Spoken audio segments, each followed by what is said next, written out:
Welcome back, everybody, to another episode of Colony Drop, a Gundam podcast. My name is Brian.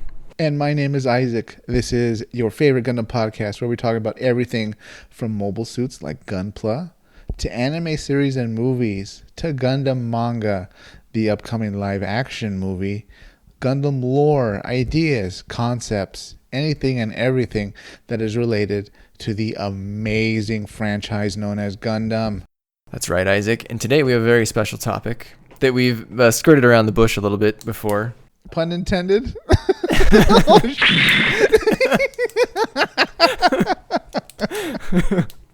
Oh no, but that works very well, so we're going to keep it in. So we call it double whammy in terms of puns.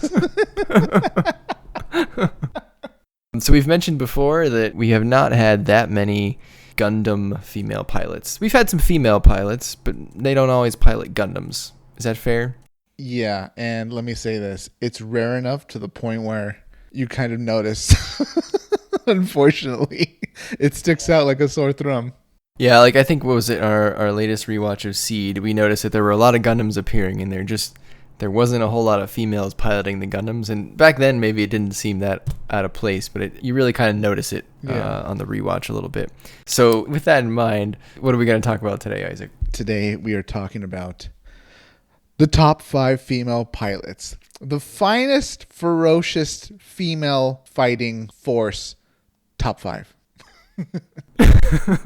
So my list is made of my top 5 favorite. Maybe not the top 5 best. How did you make your list?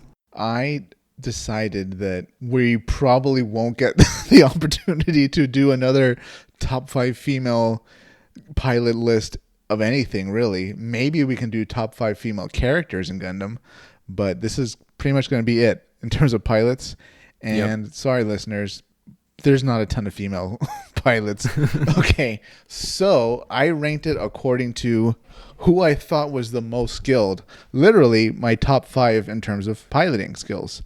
Oh. It takes into account things such as their performance in combat, how critical of a role they played in the story, the impact they had to the overall setting or series that they were in. Everything revolving really about them actually being and acting as a pilot. Interesting. So skill was one of my factors, but not necessarily the only factor. I also wanted them to have a big part in the story, or at least a presence in the story that was felt by the viewer. And then I also just had to like them as a character. Like if they were really good, but I hated them as a character, I wasn't going to choose them. Well, I had it go in the opposite direction. I was very unbiased for once because some of these characters I'm just not a fan of, but by God, do I respect their piloting abilities. Wow. I'm going to be shocked to see how many Federation pilots Isaac reluctantly put on this list. Well, I think you'd be surprised. Isaac, do you want to do honorable mentions first or afterwards? I think we should go first because I'd like to go from, number 5 all the way to number 1. Number 1 being our Top Gun. Sure. Okay. So I'll start off with an honorable mention that I'm fairly certain is not on your list, so I'm going to say it. Hear it. Her name is Asuna Elmarit, and she's from a UC manga called École du Ciel. Wow. It's a 12-volume manga series set in UC 0085, and it started being published in 2002, and it's actually still going, but it's basically been on hiatus since volume 12. I think it's probably like a 10-year hiatus at this point. There might be some more chapters past volume 12, but I'm pretty sure volume 12 is the last full volume that was released. And here's a quick synopsis for you, Isaac. Set in UC 0085, Asuna is a student from École du Ciel, a military school for training future mobile suit pilots in Montreal, Canada. Unexpected events occur, exposing Asuna and her classmates to the reality that is war. Along the way, the school council's real intentions are revealed in the lead-up to the Grips conflict. Wow. And so I think that's a pretty unusual setup, right? You've got a long-running manga with a female main character. And she has a Gundam, Isaac, called the Gundam Lacinia. And it is really cool looking, Isaac. It's definitely pretty unique. It's got this really cool looking shield. And the way I understand it is they had piloted some pretty ugly looking suits, and then she finally gets a Gundam, and it's a big thing. So I thought that was pretty unique. I haven't actually read it, but I know there's a lot of people who are fans of it. And I think for this topic, if you're looking for a female pilot, that might be a good place to start. That sounds definitely interesting. I'd like to check it out. It was published in English by Tokyo Pop for, I think, 9 volumes before I think Tokyo Pop folded and they're no longer around. So obviously they won't be publishing the rest, but maybe it'll get picked up by someone else again someday. So what about this character made you want to be put on like your honorable mention list? Well, mainly just the setup that she's the main character and it's this long of a manga series. If it was like a one volume kind of thing, then I wouldn't have put her on here. So you're saying she won her spot on your list by virtue of being a woman and a main character? Yeah, I don't think there's that many of them, so I thought it was worth mentioning that in case people haven't heard of her, you could go check her out. So True. and let me know if it's good. I think I actually bought the volumes. I think I have them somewhere. I just never read them. So So it could be this amazing story, but you don't know because they're in storage. a fair warning though, it could also be terrible. That's true. Yeah. I mean, 0085, nothing was happening. Right. So, all right. Interesting. Well, maybe we'll get to it one day. But you know what? She does deserve kind of a gold star, right, for being the only female lead character that pilots a Gundam. Manga, anime series, movie, what have you. There's probably a few others. Name them. Well, I rest my case. Kigali piloted the Strike Rouge. That's a Gundam. Come on. There was like no one left on that ship to pilot it, so they just kind of threw her in it. Was there anyone in Age? I haven't watched Age. If there was, they were meaningless. Because the main character was definitely a man. Well, there was one that I'm going to mention that was supposed to pilot a Gundam but didn't because the show ended early. Oh, interesting. Yeah, I guess I can't think of any. Well, there's Christina McKenzie. Okay. She piloted the Alex. That's fair. You got me there. It was a side story, but you got me there. Yeah. I'm surprised she's not on your list. Ooh, interesting. She's not. I didn't actually. Well, this is going to sound real sexist, but I didn't think she did enough to earn her spot on the list. So, you know what? If a man was here, he would have stopped the Cyclops team in minutes. Oh no! I mean, she didn't really pilot it that much in the show. I thought to get on this list, maybe you need to do a little, I don't know. I take the opposite approach because she's my honorable mention. Oh, okay. Well, there you go. Let's hear it then. Let's hear your pitch. And hear me out. My reasoning is, as a young, untested combat pilot, because to my knowledge, she didn't have combat experience. She was strictly a test pilot. To be in the colony and survive a surprise attack, especially after the demoralizing performance of the gym snipers, I think she really showed great skill, and being able to use the Alex, even though it was probably, well, all right, the Alex was essentially ready to go into combat, but I'd like to think that it wasn't fully proven. So the fact that she did that, managed to defeat the Comfer, save the colony, and then end up taking out Bernie. Yes, I think in totality, she deserves a spot. So I put her as my honorable mention because old type skills, she was pretty peak as far as I'm concerned. Okay, I'm good with that. I mean, I totally agree she's worth an honorable mention, but I was saying she didn't make it onto my 1 through 5 list. Okay, it's not like I don't like Christina McKenzie. Yeah, backpedal. No. Yeah, hey. What I was saying was, I mean, she piloted it pretty good for a broad, right? Okay, so here are some of my other honorable mentions that actually did pilot a Gundam. Let's hear them. I'm going to leave one out because I know you're going to mention her. There was Rue from Gundam Double Zeta. She piloted the Zeta Gundam. Okay. And Karen Joshua from the 8th MS team. She piloted a ground Gundam. Yeah, she definitely deserves to be on the honorable mention just because, God, the whole Obsolescence Crisis was such a, pardon my French, a show that anybody piloting a mobile suit going through that had to perform top notch to survive it, Right, yeah. So she deserves a spot. She was just such a strong presence from the beginning of the show all the way through the end. They even gave her that secret mission at the end to kill Shiro if he betrayed the Federation, if you remember. So it was nice that she started off strong and stayed strong the whole show. Yeah. I wish we saw everybody in the epilogue, but wasn't meant to be. Did she marry Sanders? Is that our headcanon? No, I think she married... Elidor. I think she married Elidor, yeah. Wow. That's my headcanon. Do you think she's a little older than Elidor? Maybe a little bit, but not too much. Man. Are you saying she looks busted? I'm saying she looks perhaps at maximum a decade older than him. Oh, wow. I don't think she's that much older. Well, okay. Well, I said maximum, but generally probably 3 to 8. Okay. The other people I can think of that piloted Gundam, Fumina from Build Fighters.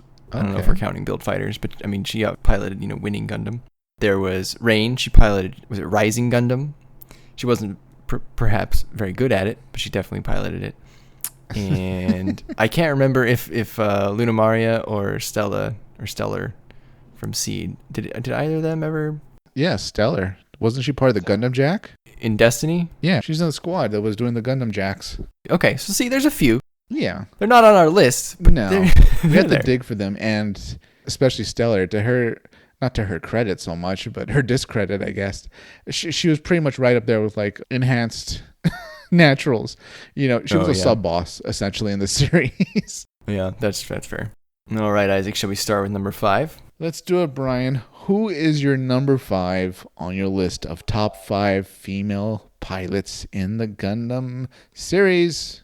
All right, number 5. I was very close to putting Karen Joshua at number 5, but I went with this woman because I was trying to give non-UC pilots some credit. So my number 5 is Amida Arca from Gundam Iron-Blooded Orphans. Wow. She pilots the custom Hyakurin, or however you say that. I can't remember. Mm-hmm. It's kind of like the pinkish color, which fits right in with her appearance. Remember, Isaac, if you remember Amida, she's very much the Faye Valentine of Gundam. She dresses fairly provocatively, just like Faye from Cowboy Bebop does. Of course. And actually, I didn't actually watch Iron-Blooded Orphans dubbed. I watched it subbed. So when I went and looked up the dub voice today, and she's also voiced by Wendy Lee, who also voiced Faye Valentine in Cowboy Bebop. So how about that? I didn't really like her at first in the show. I thought she was a little bit of a kind of a tropey hot girl. But as time went on in the show, her and Naze really grew on me. And she's on this list basically for her sort of blaze of glory that she went out with, Isaac, where she was defending all of the Naze transports as they were escaping. I believe it was Eok was after them with his Dainsleif army. And she was just destroying all of the Gallarhorn suits kind of left and right in her older yet custom suit. She was even holding her own against, I believe it was Julieta who was fighting her from Gallarhorn in a vastly superior shiny new Gallarhorn mobile suit, which was, super unfair. And she only, went down because of those darn Dainsleifs. And with her last dying breath, she almost shot the bridge off of Eok's ship. So that was quite the boss moment, for sure. When you put it like that, yeah, she's a pretty great pilot. And even though I enjoy Iron-Blooded Orphans that much, I don't recall so much each pilot from that series, except for like a few prominent ones. But man, God, what a great series. Biggest downside about her, probably she wasn't in the show that much. And I also don't particularly like her suit very much, even though in the show it's probably one of the more unique ones. But overall, it's so-so. Well, Brian, number 5 on my list is one that I think you definitely, perhaps the fans, the listeners know. I'm not a big fan of hers. Dare I say I dislike her. But she piloted her mobile armor so well, she deserved to be on this list. And that is Lala from the original Mobile Suit Gundam series. I put Lala as my number 5 because as naive to an extent as she was, and even though she had a lot of optimism still for sort of a peaceful resolution of things at the end of the 1 Year War, she really performed incredibly well in the Elmith despite ongoing drama with Amuro, with Char, having to fight Amuro, having to fight the Federation towards the end of the 1 Year War, performing in the Elmith using her new type abilities. I felt she deserved a place on my list, and number 5 is where I think she would best fit compared to everybody else on my list. So the Elmith is a mobile armor, I understand, but my God, was she a good pilot. Wow, this is truly Isaac being unbiased, listeners. He is not a fan of Lala. No, but I mean, to her credit and whatever coaching Char gave her, I mean, it paid off in droves. The Elmith was pretty much a beast at the end of the 1 Year War. It was. I mean, especially during the 1 Year War, there wasn't much that could stand up to the bits, right? You could have just sent her into anything and she'd pretty much win. Yeah, you'd need an emotional Amuro to stop her. Are you saying women can't keep their emotions in check, Isaac? I'm saying an emotional Amuro can kill anybody. That's what I'm saying. He won't feel great about it, but he'll get it done. You did take her out. That's fair. All right, moving on to number 4 then, Brian. Who holds the number 4 position on your top 5 female pilots across all Gundam? It's getting harder to rank them, but I think for number 4, I'm going to go with and Nil L from After War Gundam X. Wow. She appears in After War Gundam X from 1996. She starts out as like an antagonist, Isaac, and she's a constant presence throughout the show. She has a very weird character arc. She starts out like falling in love with Garrett, and then he doesn't return her advances, and then she gets really angry and she tries to go after him to like make him love her, and then she eventually gets over him. So maybe that arc is a little weird, but she was just a great pilot. She had like a very cool custom color scheme. She had blue suits typically. Her main suit was like this Gelgoog looking thing. It was called like, I think, the Janice custom or something like that, right? Genis, I think, yeah. Genis, yeah. She had a typical sort of apocalyptic bad girl character design, Isaac. A lot of cleavage. I think she even hid a grenade in her cleavage at one point during the show, which was funny. I liked that her color scheme was blue and not like pink or some other typical girly character, right? There's nothing wrong with the pink color scheme, but they don't all have to be pink, right? Like for example, when we saw Kigali get her Strike Rouge, I think we were both disappointed that it was like, oh, it's just a pink one. Yeah. And Isaac, I didn't know this, but there was a mobile armor that she piloted during the series called the Esperanza. Apparently, if the series hadn't ended early, she was going to get a Gundam called the Esperanza 2. There is like a drawing of what her Gundam would have looked like. And it's pretty cool looking. It's got a blue chest, and it looks a little like skinnier than the other Gundams, but I think it looks pretty neat. I'm really sad now that this wasn't in the show.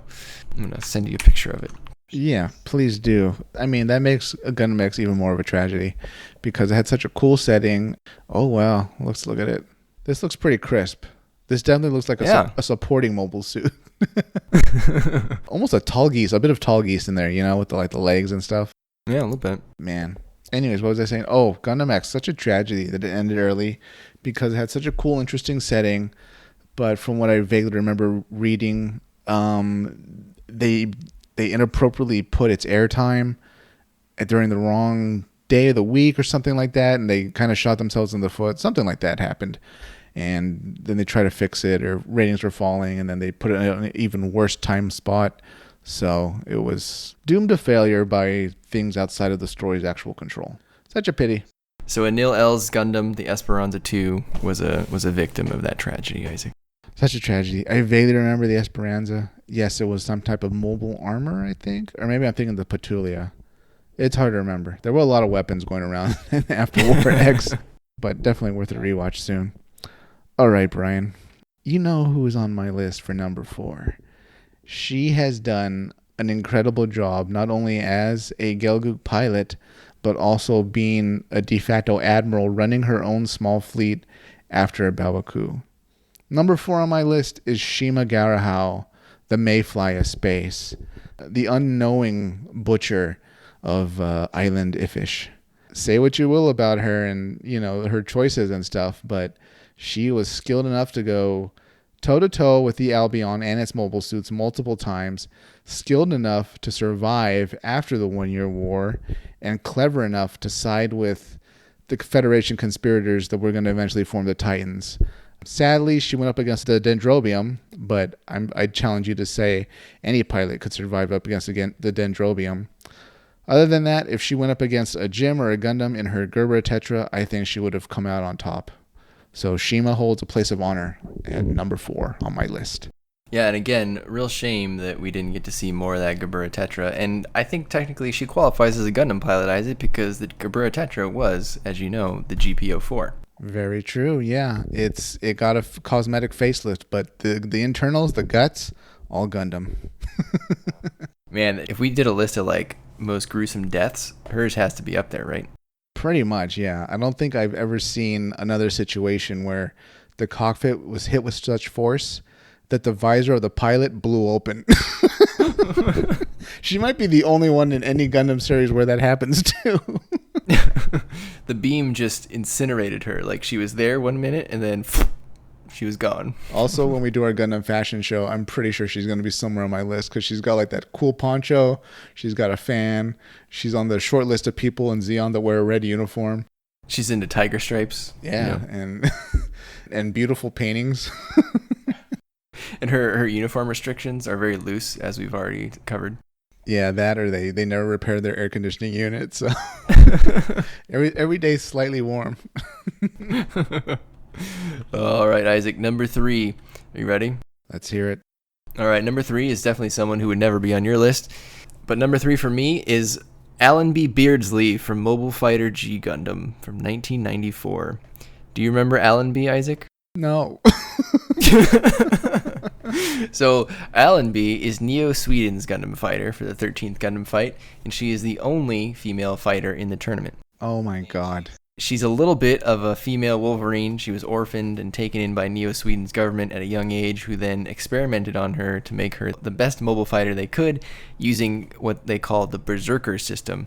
And the Berserker system is a system that increases her combat abilities by 120%, whatever that means, because that's incredibly vague, but that uses radio waves or something.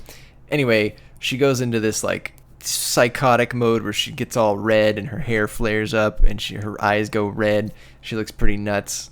And when she's in that mode, she pretty much beats everybody. Like she's even about to beat Domon, and he eventually talks her down.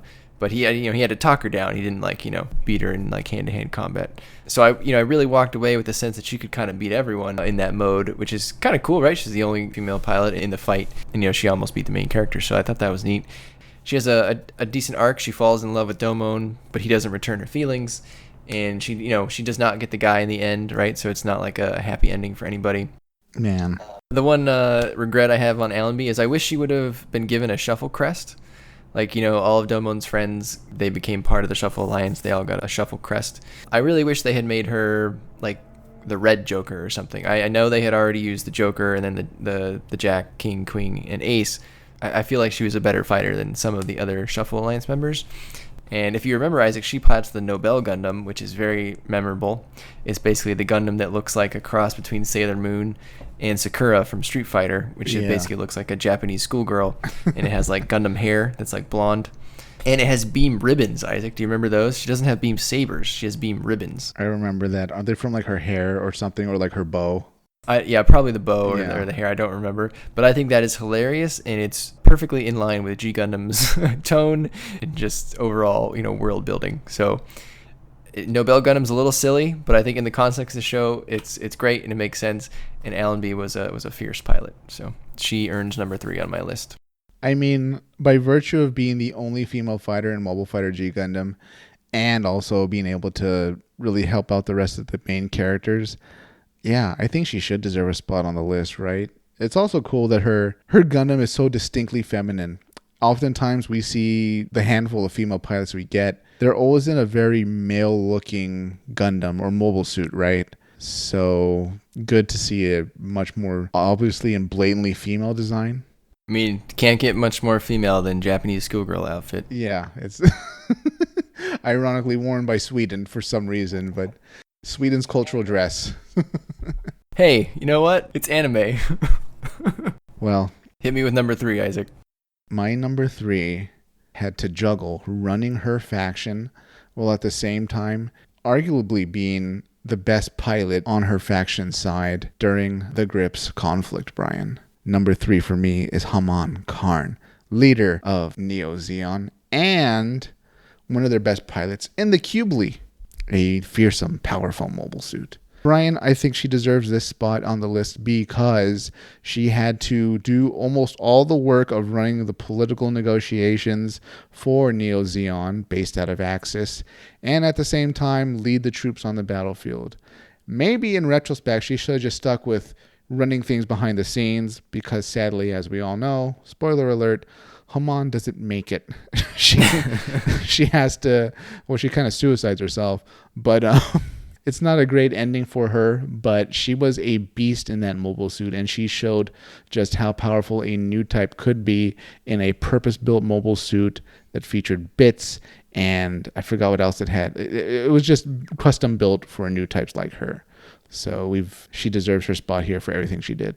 Well, that's interesting that you put her at number 3, Isaac, because I have her at number 2. Wow. So as Isaac said, she is a antagonist in Zeta Gundam in 1985, and then she comes back as maybe the main antagonist in Double Zeta Gundam the next year in 1986. And I really liked, Isaac, that she was a major presence in both of the shows. I was trying to find good lines of hers to quote on this podcast, and there were 2 I came across that were good. They were both from Zeta Gundam. There was one where Camille is yelling at her, and I think Paptimus, and he's saying, your souls are the ones that are weighed down by gravity. And she turns on the light and says, "That's the stupidest idea I've ever heard." There was another good one where Shar asked her for help. He asked her to go destroy the Grips colony laser. She says, "I'll do it." And when she's referring to Axis here, she just says, "The proof of our might will be forever etched in your minds." And I thought that was very Haman. Arguably, she would have possibly led Neo Zeon to better heights had they won compared to the zombies, right? She just had such a presence in both of those shows. I mean, she shows up late in Zeta, so she's not like the main antagonist there, but she definitely showed up and carried Double Zeta on her back. I think in my mind, she kind of saved that show. Like the back half of Double Zeta was really begging for like a good presence, and she really had it. She was terrifying in that show. Just her new type energy kind of freaked out Judah. That's what it made it even better when Judah started to awaken his new type potential, and his potential then started to frighten her. So that made the conflict better between those two. And Isaac, like you said, she has a signature mobile suit that is super unique. I mean, you can spot the silhouette of the Cubile from a mile away and be like, "Oh, I know what that is." Right? There's nothing else in Gundam that looks like it, or really in other franchises. No, it's got to be one of the most unique Zeon suits, right? Very alien in appearance, I'd even say. Like, you could almost look at it and think it was a third faction besides Zeon, Mm-hmm. Yep. So, and to poor Haman, she had to deal with Glemmy too. I forgot to mention that.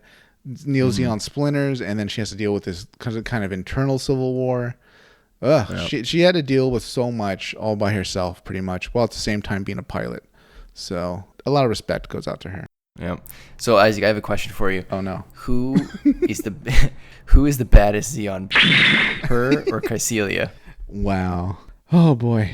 I would argue Haman did more, but Kycilia was more ruthless. Just because, for all Haman's faults, I can't see her executing members of her own family. That's fair. Yeah, she seems like, even though she's on Zeon and arguably self-serving using Maneva, we can tell that she has some morality. Don't mess with Haman, listeners. Yeah, pretty much. Yeah, Kycilia, though, I mean, maybe I don't know. Well, it's such a complex answer, right? Because Kycilia clearly cared about Dagwin enough to the point where she would avenge his death, no matter the impact to the war effort. So, I don't know. That might be a case of love over reason. I don't know. It's complex. Yeah. All right, Isaac. Let's hear your number 2.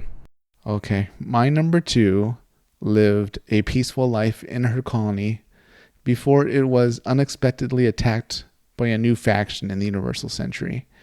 Her colony was conquered, and she got somewhat forcibly recruited into this new faction, but she excelled as a pilot to the point where she could defeat her father in combat against his massive mobile armor. Her name is Cecily, but her real name is Vera Rona. Wow. Brian, she is my number 2 because she went from 0 to incredibly skilled in no time at all, based on her innate abilities, most likely as a new type. Because the Crossbow Vanguard attacked, she got swept up all in it, got her training, and by the end of the movie, she's able to go toe-to-toe with mobile suits, bugs, and of course, the sinister Rafflesia mobile armor, piloted by her father, Iron Mask Kurozo Rona. Yeah, she went from 0 to hero in about 15 minutes. Pretty much, yeah. So she picked up things quick, but the other part of it is new type. To her credit, and as rushed as F91 could be, she's partly responsible for really saving the day at the end. If she wasn't there, the bugs probably would have been much more successful. Iron Mask would have lived and gone on to make more bugs, probably win the civil war that eventually happens in Cosmo Babylonia. But that didn't happen at all. Cecily was there along with Seabook. They saved the day together, and she played a vital role in it. Since she learned things so quickly and came up to speed in terms of being a great new type pilot, that's why I put her as number 2. Yeah, and you got to give her some credit, right? Even if she didn't necessarily defeat the Rafflesia, but she certainly brought Seabook there, and she was certainly willing to give it her all and give her life to try to stop the Rafflesia. Not just anyone would do that. I'm trying to think, if you rewrite that scene, can Seabook win on his own? Does Zabine jump in instead of her? I think Zabine was too far away. They definitely tag teamed it for sure. I don't know that Seabook would win by himself. I mean, he had, you mentioned emotional Amuro before. Well, we kind of had emotional Seabook during that fight, right? Yeah, talking to Kurozo is not going to like do anything. It won't do any favors for your emotional state of being because he's so insane. I would say that both of them were needed to defeat the Felicia. So that's why she's got my spot on the number 2 list, based purely, essentially, on speed of novice to expert. Brian, who is number 1 on your list of top 5 ferocious female pilots fighting force? My number 1 is Emma Sheen for Mobile Suit Zeta Gundam from 1985, Isaac. Wow. She is a former Titan who defects to the AUG and becomes one of the main pilots of the show. What I liked about Emma was a few things. First, she's just always a good pilot. She doesn't really have any standout broken abilities. She's not like this crazy new type person who's just by default better than everyone. Another thing I like about her is that she puts Camille in his place many times. I think she slaps him, I think I read at least 4 times during the show. Like, if you were to count the number of times that people get slapped in the show, like, Bright would be number 1, but I feel like Emma would be, like, number 2. She's like, so if you like Bright for slapping people, then you gotta like Emma for doing it, too. She's like the female Bright in this case. Wow. There was also a part in Zeta, which I really liked when I remember first watching it, where she mentioned that she had met Amuro Ray, and, like, Amuro hadn't been in the show yet. And so I just thought that was a cool thing. But I think most of all, Isaac, she has what I think to be saddest last few episodes of any character in Gundam to me. In a few episodes, she goes from losing the guy she liked, who was a captain or commander, I forget what his rank was, Henkin. Do you remember that guy? Vaguely. Her and him have this sort of like, understood romance going on, but they don't really talk about it. But he ends up sacrificing himself to save her. And then after that, shortly, she's forced to fight that traitor Rekkoa from the Argama, who switches sides and goes and sides with Paptimus. She duels Rekkoa. She like fatally stabs Rekkoa's suit, but then it's shot by one of the other antagonists, and she gets hit by shrapnel because she got out of her suit to go check on Rekkoa. And Camille goes and finds her and pulls her in. But at this point, the shrapnel's already in her body, and she ends up dying in Camille's arms. And he has to leave her on that ship and fly away. I just thought that was super sad when I first watched Zeta Gundam. So I think that's probably the saddest death in the franchise. And I always thought her suit was cool, the Super Gundam. There's just basically the Mark II with the G Defensor merged on its back. I thought it was a cool silhouette. I always thought it was neat. It wasn't, it's not like a main character Gundam, right? But I don't know. I really liked Emma. I think she's my favorite female pilot, so that's why she's number 1 on the list. Based on all that, the complexity of her, she could almost have her own series, right? Yeah, she has a great character arc. She's one of those people that you like to root for, right? Because she starts out as a Titan, and so you as the viewer, you're also seeing along with her what the Titans are doing, and she sides with you, the viewer, so she defects, and she has to like earn the AUG's trust for a while. I think they put her like under guard for a while. They don't let her out. They make her peel potatoes. yeah, not quite as bad as the Crossbone Vanguard would do, but yeah, I thought she was good. She was definitely not like a girly girl. She's not falling in love with every guy she sees.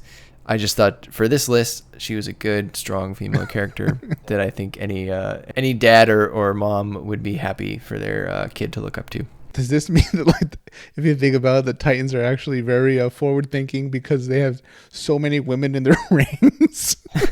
Could be. There's multiple female pilots in the Titans, if you think about it. I feel like there were just a lot more females in the Zeta era. Yeah. Are you noticing that as well? Yeah, in the original series, I don't know what happened in the military, but there's just not a lot of them.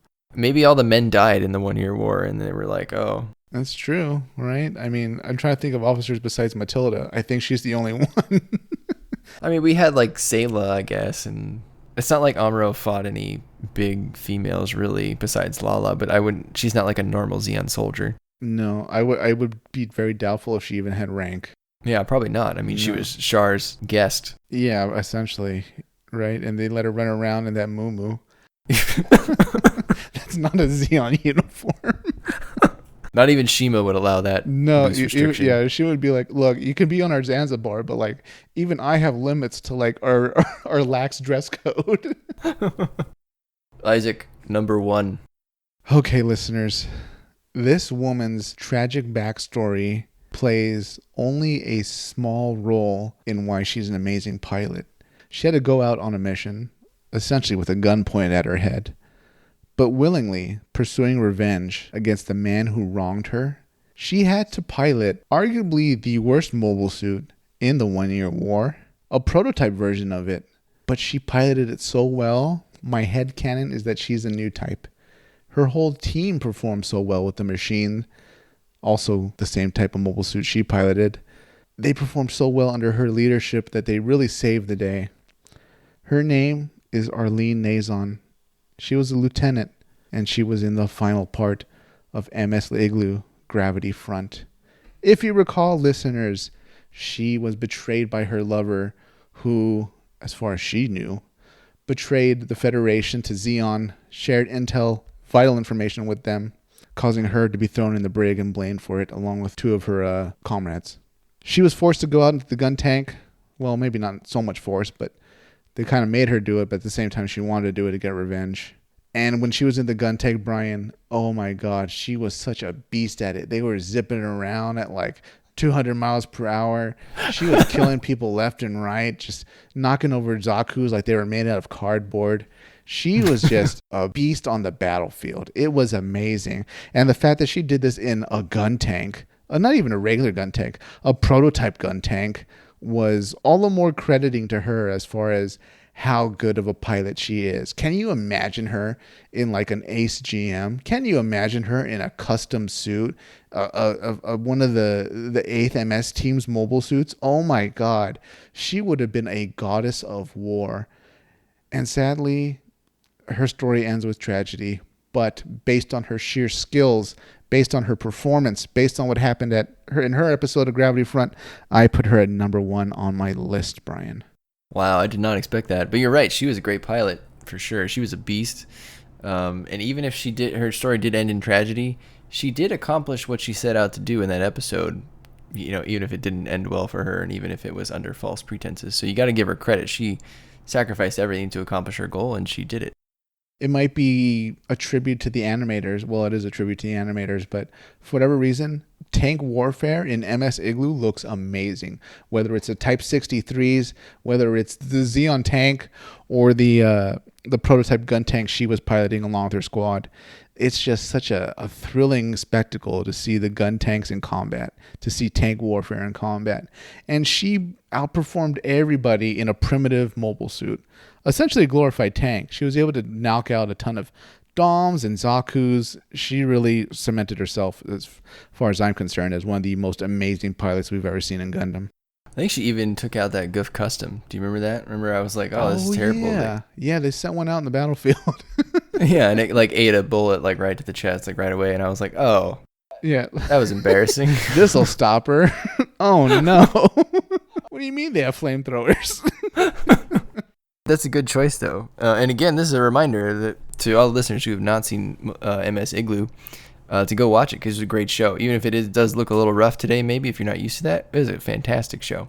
Yeah, if you like side stories in the UC, this is a side story buffet. So load up your plate and start eating. It's pretty great. The third MS Igloo, the one that she's in, is a little weird. Not as good as the first two, but they're all worth watching. So yeah, but I think you should approach it more as, okay, let's see some Federation-only side stories.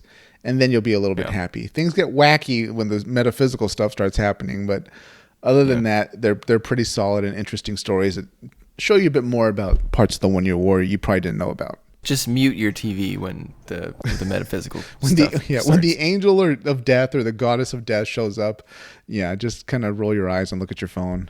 That was a good list, Isaac. That was fun. So listeners, we would definitely like to know what your top 5 list is, whether it's favorite or best. Let us know in the comments below. Or how close did we get to your mark? Or how do you think we're way off? Who did we forget? Were there any obvious ones that you think we forgot? I'd be curious. Is there a female pilot you think blows everybody out of the water that we said? Comment below. Tell us why. And I think I speak for Brian when I say we really hope we see a lot more female pilots in upcoming content, just because there's not a whole lot of them, and it's 2021, and we should probably be seeing a little bit more than we do. That's right. And Isaac, this goes back to our discussion that we had before, but I'm going to bet that we see at least one in the live action movie. I hope so, and I'd be surprised if we don't. Because with the way things are now, I think representation of lots of different groups is kind of expected now, and it's a bit surprising when it doesn't happen. So if we don't see a female pilot, I think it'll be very comment worthy. And listeners, make sure you answer my question. Who is the baddest Xeon? Haman Khan or Kycilia Zabi? What if somebody says Shima? Because, technically she had a critical role in the colony drama. Oh, that's true. All right, we'll make it a three-way choice. Haman Khan, Shima Garahao, or Kycilia Zabi. If you think about it, Shima killed more than a lot of people combined. That's true. She's right up there with the laws in terms of, mass murder. I didn't think of it that way. You're right. Oh, boy. All right, listeners, make sure to like, comment, subscribe, and we'll see you next week. Take us out, Isaac. Listeners, before you go to sleep tonight, stand next to your bed. Get on your knees, put your hands together, look up at the ceiling, and hail Xeon. Good night, everybody.